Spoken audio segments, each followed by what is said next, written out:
보일러 외출 모드 절대 사용하면 안 된다. 가습이 폭탄 맞는다. 이렇게 알려져 있는데요. 그런데 이 내용은 틀렸습니다.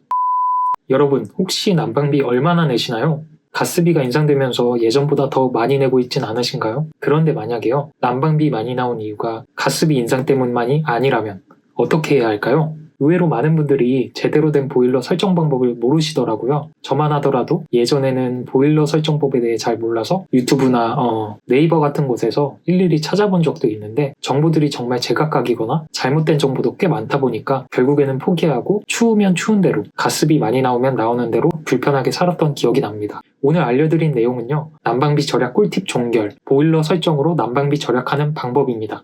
굳이 다른 정보를 볼 필요 없을 만큼 핵심적인 내용들을 담았고요. 만약에 여러분이 보일러 설정하는 법을 잘 모르시거나 잘못된 정보를 알고 있거나 가스비가 많이 나오는 분들이라면 난방비를 엄청나게 절약하실 수 있을 겁니다.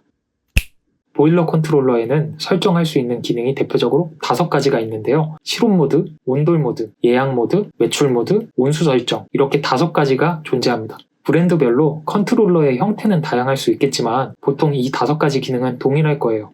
보일러 컨트롤러 내부에는 실내 온도를 측정할 수 있는 온도계가 있는데요. 이 온도계가 집안의 온도를 계속 파악하게 됩니다. 그래서 집안의 온도가 보일러에 설정한 온도보다 내려가게 되면 설정한 온도까지 데워서 온도를 다시 올리는 방식이 바로 실온 모드입니다. 반대로 온돌 모드라는 게 있는데요. 우리가 밟고 있는 바닥, 이 바닥 아래에 흐르는 물, 난방수라고 하는데 이 난방수의 온도를 직접적으로 파악하고 난방수의 온도가 설정한 온도보다 낮아지게 되면 보일러가 가동되는 방식이 바로 온돌 모드인 거죠. 실온 모드와 온돌 모드, 어떤 차이가 있는지 이해되셨나요? 바로 이 실온 모드와 온돌 모드를 상황에 맞게 잘 사용하셔야 난방비를 절약할 수 있습니다. 이쯤 되면 이런 의문을 가지실 수 있어요. 실온 모드, 온돌 모드, 뭔지는 알겠는데 그래서 어떻게 해야 절약되는데? 이 의문에 대한 답은 생각보다 꽤 간단한데요. 제가 한 가지 예시를 들어볼게요. 여러분이 추운 겨울날 집에서 보일러를 따뜻하게 틀고 프라이팬에 고등어를 굽고 있다고 상상해보는 거예요. 고등어 맛있겠죠? 그런데 고등어 냄새가 집안에 확 퍼지게 됩니다. 그러면 어떻게 해야 할까요? 아무리 추운 겨울이라도 최소한의 환기를 시켜야 할 겁니다. 창문이나 현관문을 열어서 환기를 시킵니다. 겨울이니까 찬바람도 막 들어오겠죠? 여기서 문제를 하나 낼게요. 이런 상황에서 바닥 아래에 흐르는 물과 집에 있는 공기 중에 어떤 것의 온도가 더 빠르게 내려갈까요? 맞습니다. 창문을 열었기 때문에 밖에 있는 찬 공기가 안으로 들어오면서 집안의 공기가 빠르게 차가워지겠죠? 그 상태에서 환기가 끝나고 창문을 닫았다고 가정할게요. 집안의 공기는 어떨까요? 아직 차갑겠죠? 하지만 바닥은 아까부터 보일러를 틀어뒀기 때문에 여전히 따뜻할 거예요. 그런데 만약 보일러가 실온 모드로 설정되어 있었다면 어떤 일이 일어날까요? 아까 뭐라고 말씀드렸죠? 보일러 컨트롤러 내부에는 온도 측정기가 있다고 말씀드렸죠? 이 온도계로 실내 온도를 측정하기 때문에 바닥이 충분히 따뜻한데도 보일러는 집 온도가 내려갔다고 생각하게 될 겁니다. 그래서 설정해뒀던 목표 온도까지 다시 높이려고 죽어라 일을 하게 되겠죠. 바로 그 과정에서 쓸데없는 가스를 소모하게 되는 겁니다.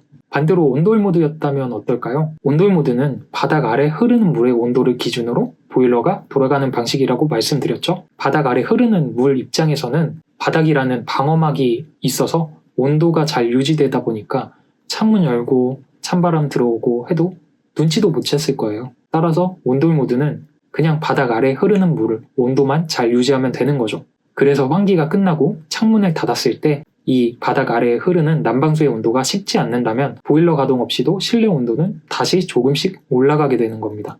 결론적으로 평상시에 실내 온도가 일정하게 유지되는 상황이라면 실온 모드를 사용하시고 갑작스러운 온도 변화가 많을 때나 아니면 보일러 컨트롤러의 위치가 창문이나 바람 잘 통하는 곳 근처에 있다면 온돌 모드를 사용해야 불필요한 가스 소모를 막고 난방비를 절약할 수 있게 되는 거죠.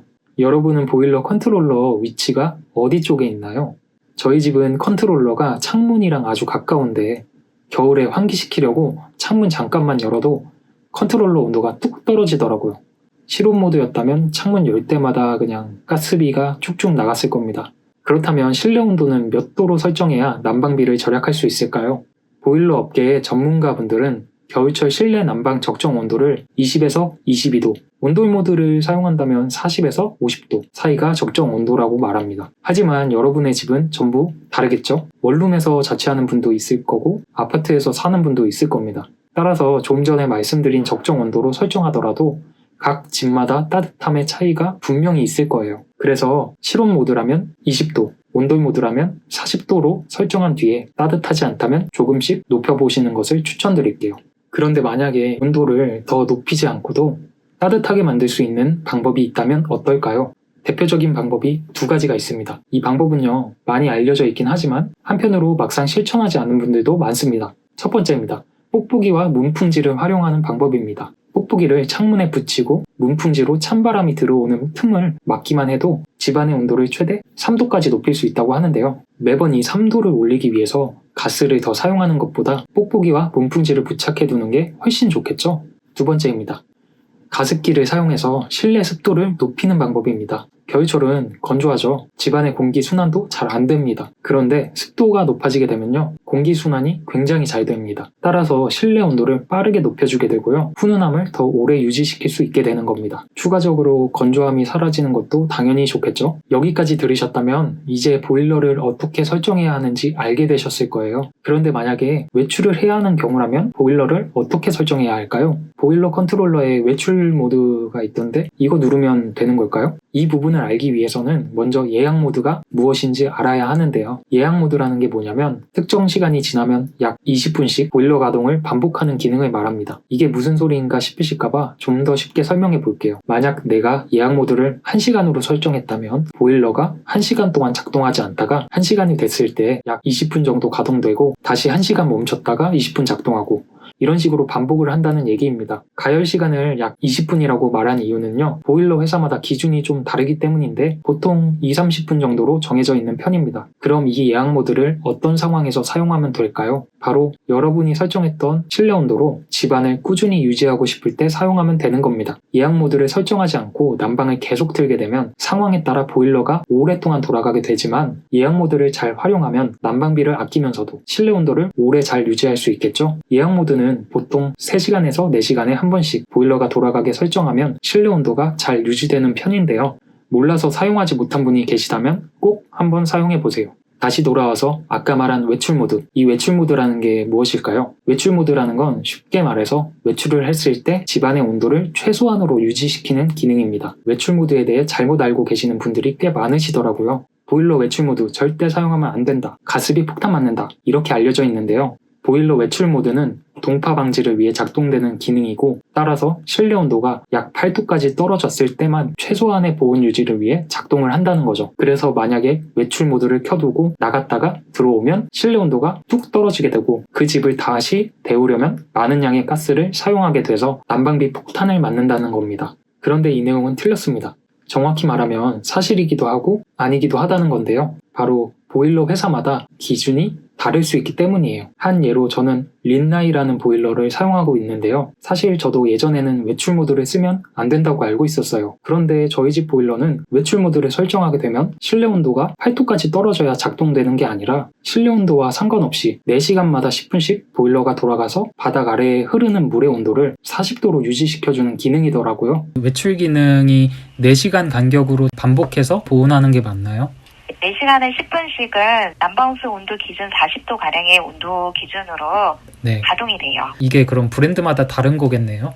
네, 맞습니다. 따라서 지금 여러분이 사용하는 보일러가 어떤 브랜드인지, 외출 모드가 어떤 기준을 가지고 작동하는지 확인하는 것이 먼저입니다. 만약에 보일러 외출 모드가 실내 온도 약 8도까지 떨어져야 가동이 되는 게 맞다면 그때는 외출 모드 기능을 절대 사용하시면 안 되는 겁니다. 아까 말씀드린 대로 돌아와서 집을 다시 데우는데 많은 시간이 걸리기 때문에 난방비 폭탄을 맞게 되는 거죠. 이럴 때 예약 설정 기능을 대신 사용하시면 되는 건데요. 외출할 때 예약 설정 기능을 대신 사용한다면 평소에 설정해둔 실내 온도보다 좀 더 낮게, 다시 말해 평소 집안 온도를 22도로 유지하고 있다면 외출할 때는 18도 정도로 4시간에 한 번씩 돌아가게 설정만 해두시고 외출을 하신다면 실내 온도를 최대한 유지하면서 난방비도 절약할 수 있겠죠? 자, 이제 난방비를 어떤 식으로 절약해야 하는지 알게 되셨을 겁니다. 실온 모드와 온돌 모드는 어떤 상황에서 선택해야 하는지, 외출 모드와 예약 설정은 어떤 상황에서 사용해야 하는지. 그런데 난방비를 절약하기 위해선 한 가지를 더 신경 써야 하는데요. 바로 온수 설정 기능입니다. 여기서 말하는 온수는 바닥에 흐르는 난방수가 아니라 우리가 샤워할 때나 설거지할 때 쓰는 온수를 말합니다. 보통 컨트롤러에서는 저, 중, 고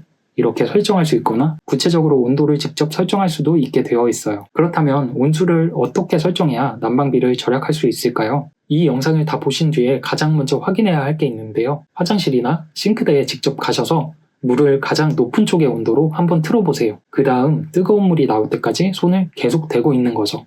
만약에 물이 만지지도 못할 정도로 뜨거워진다면 당장 온수 설정 온도를 낮추시는 게 좋습니다. 당연하겠지만 그때 나오고 있는 물의 온도가 보일러에서 설정한 온수의 온도거든요. 여태 따뜻한 물을 사용할 때마다 많은 양의 찬물을 섞어서 사용하신 거겠죠? 보일러 입장에서는 찬물을 섞던 뜨거운 물을 쓰던 설정된 온도를 데우는 건 똑같기 때문에 불필요하게 가스를 더 많이 사용하는 상황이 됐던 겁니다. 실제로 목욕탕에 있는 열탕 온도가 몇 도인지 아시나요? 보통 40도라고 하는데요. 물 온도가 50도만 넘어도 화상을 입을 위험까지 있다고 합니다. 그렇기 때문에 온수의 온도를 저, 중, 고 중에 저쪽으로 맞춰두거나 아니면 40도에 맞춰도 충분히 따뜻할 수 있습니다. 그 뒤에 조금 차갑다고 생각된다면 그때 조금씩 온도를 올려서 적정 온도를 찾는 걸 추천드릴게요. 자, 이제 여러분은 이 영상을 통해서 난방비를 어떤 식으로 절약해야 하는지 알게 됐습니다. 실온, 온돌, 예약, 외출, 온수 설정까지 각 기능을 어떤 식으로 사용해야 난방비를 절약할 수 있는지 알게 된 겁니다.